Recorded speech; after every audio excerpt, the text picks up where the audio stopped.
Welcome to the interview. I'm Dan Hollander, and today we're talking about the oldest business in Lawrence County, 121 years old. That's Loretto Milling Company, and with us is Malcolm Nider. Good to have you with us. Good. How does it feel to be the oldest business in Lawrence County?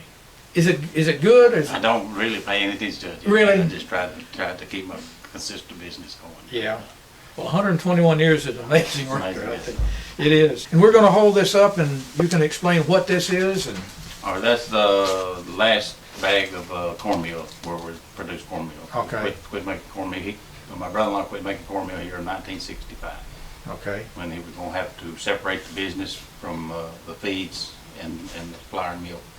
I had to take two separate entities on it. yeah, He just discontinued flour and feed milk. okay, In the 60s, when the USDA passed that anything for human consumption and animal consumption had to be made in two separate buildings, and it became more commercialized where big companies like Martha White and White Lily could distribute to grocery stores, then a lot of the smaller mills stopped making cornmeal and flour. But that's some of the old packer where they used to pack flour up there.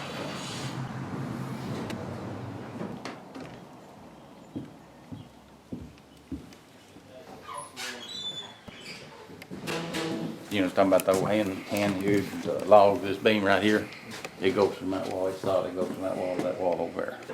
It goes all the way across, one solid piece from this wall to that. Yeah, it's probably 40 feet or so anyway, 40, 50 feet, yeah.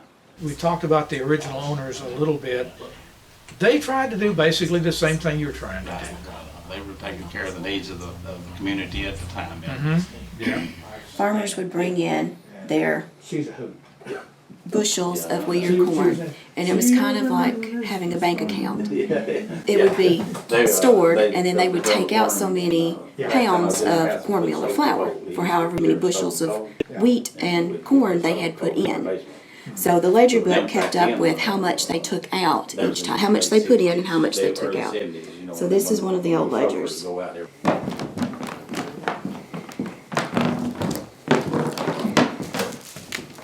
It'll come in by truck, tractor trailer truck, however many bushels Dad buys.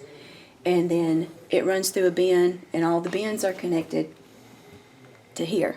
So corn, oats, usually we buy wheat and milo in smaller amounts, so it doesn't have to run through here. But it'll come in here, and then depending on what grain it is, it'll go to the proper bin after it's been cleaned. Corn will go upstairs. It goes through a series of chutes and ladders and grain elevator. There's if you want to get a picture of one of the grain elevators. It's got the cover off this one. Little scoops that scoops it up, takes it upstairs, and runs it through the cleaner. And so when that's running, all those are attached to a big belt, and it just, will run through, kind of like a Ferris wheel. And then after it's finally cleaned, then it goes to the right bin. However Dad has it routed, whichever one he has turned on, either oats or corn. So but this is the mixer over here in telemill operation. This is where the grain goes through the crusher. The crusher's under the floor and then blows over to the mixer. Just got a fan on there, so it goes up that side and over to the mixer. He can have enough chops in that bin probably in about 2 hours to sack out probably 20, 50-pound bags. We have a couple of stores. We have one, he'll be here Wednesday, that drives from Dixon, and he usually buys a couple of tons of feed at a time. So, that's a pretty good haul when you're driving from Dixon, Tennessee, here to take back 2 tons. Well, people who buy out the door, yeah, usually they buy 100 to 200 pounds at a time, enough for a week. Let me get this, because this is probably one of the stores.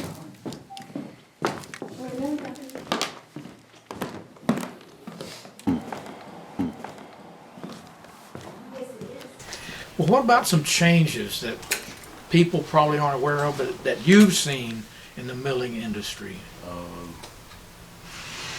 More changes I've seen is more everybody wants more economical, less expensive feeds. Yeah. And instead of clean quality feed, you still have people that want a good, consistent, clean quality feed. Most people are going for price right now. Yeah.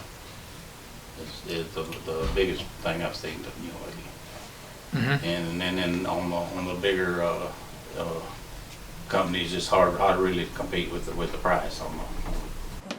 Hubert Hinkle was making these feeds for him at that time in Lawrenceburg, and then he just couldn't keep up just couldn't keep up with his business growing, and that's when he put in the pellet mill. Hubert was a really great fellow. Yeah. And Hubert just couldn't keep his and Doc's both going, so. This is a truck scale. So it weighs, pickup trucks to trailer trucks. Sometimes it has to be done half a truck and then pull the rest of the load up if it's something really long.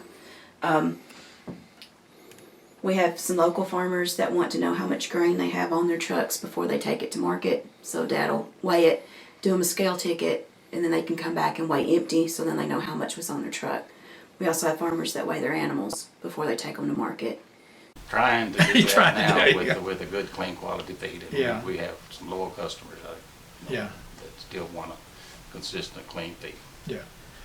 Do you welcome people come by to see this, since it's kind of we have people come by, come by and come in, it's fascinated with the old building, Yeah, We have I would imagine so. Not that much, but we do have people to come by. So it's not a problem if somebody wants to drop by. At one time, I seen the car around the building. He went from one end of the building to the other end, and I noticed it was a South Dakota tag.